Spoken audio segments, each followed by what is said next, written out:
பாவலர் வரதராஜன் ஐயா அந்த மேடையில் நீங்கள் எல்லாம் கலந்து நிகழ்ச்சிகள் எல்லாம் நடத்துவீங்க. நீங்கள் சொல்லி தான் எனக்கு தெரிஞ்சது.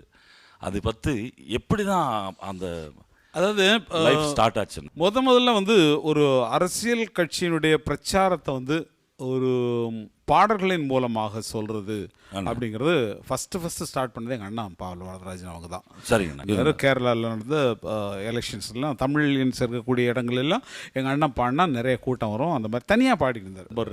இப்போ இந்த பாட்டு கேட்டிருப்பீங்க. பால் இருக்கும் பழம் இருக்கும், நான் பாடுறேன் ஊர் சொல்றேன்.